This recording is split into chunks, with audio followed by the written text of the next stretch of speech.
ቢስሚላሂ ራህማን ራሂም። እውነት ጌታ ሞቷል?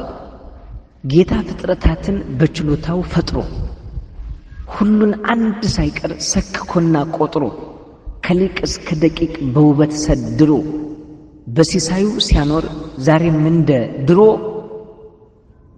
እውነት ጌታ ሞቷል?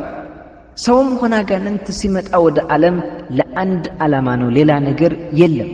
ተራ ሰውም ቢሆን ነቢይ ቢሆን መለክ አንድ ጌታም ብቻ ግዴታ ነው ማምለክ።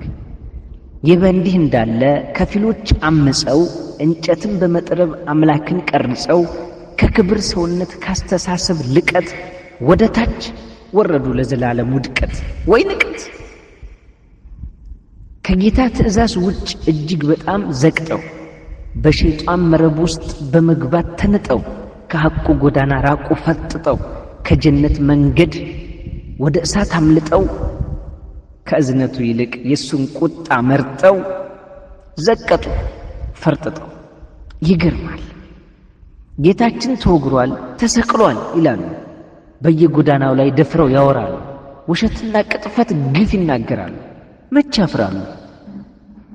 እንጨት ተሸክመው ምንጣፍን በማንጠፍ በጭብጨባ ድምቀት እውነትን ለማጠፍ ወላሂ ይገርማል የሚሰሩት ሥራ። የእምነት መርሃቸው ሁሉም ነው ፈጠራ። ይገርማል። በእጁ ፎቶ ሰርቶ ጌታ ነው ይልሃል፣ የጌታ እናት ብሎ ያመላክትሃል። ወላሂ ሥራቸው ይዘገንናል። አጂብ! የጌታህን ምስል ፎቶ አንተ ከሠራህ በአምላክህ ላይ ደፍረህ ቅጥፈትን ካወራህ አንተ ማነህና ማነህ ብዬ ልጥራህ? በል እስኪ ንገረኝ። ጌታ አቅም አጥቶ ሰው ከደበደበው፣ ምራቅ እየተፋ አይሁድ ከሰደበው፣ የፈጠረው ፍጡር ንቆ ከከበበው፣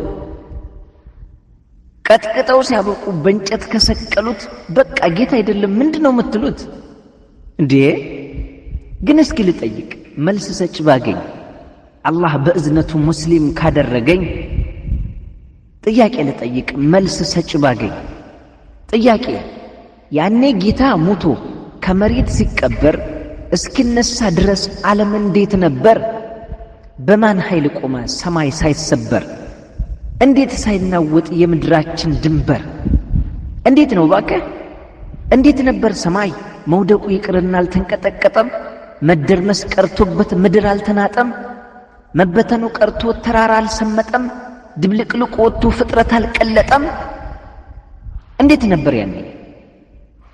ታዲያ ፈጣሪ በፍጡር ሲሰቀል ተወግሮ ዓለምን ያለ አምላክ ማናስቆመው ደፍሮ ፍጥረታቱን ጥሎ ጌታ ሞትን ሲቀምስ ሰማይና ምድር ሳይተረማመስ እንዴት ነው ባክህ? ጅሙዓ ቀን ሞቶ እሁድ እስኪነሳ እንዴት ነበር ዓለም እጽዋት እንስሳ? በየብስ ላይ ኗሪው የባህር ውስጥ አሳ እንዴት ነበር ያኔ?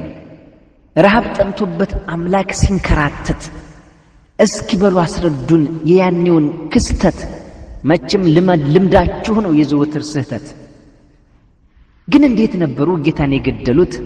እግር እጁን ጠፍንገው አስረው የሰቀሉት አይሁዶቹ እነዚያ ያኔ እንዴት ነበሩ? ጌታችሁን ገድለው ሳይደናበሩ ዛሬም የነዛ ዜር አሉ እንደከበሩ። ይገርማል። እውነት ጌታ ሞቷል? ይህንን ጉድ ተረተራው ምእመን ሰምቷል? የዓለም ፈጣሪ በሰዎች ተመቷል፣ ተወግሮ ተሰቅሎ እጅግ ተሰቃይቷል። እስኪ መልስ ስጡን። እውነት ጌታ ሞቷል? ጥያቄ ለክርስቲያኖች በኑረዲን ብኑ አልዓረቢ። ወሰላሙ ዓለይኩም ወረሕመቱላሂ ወበረካቱ። እውነት ጌታ ሞቷል?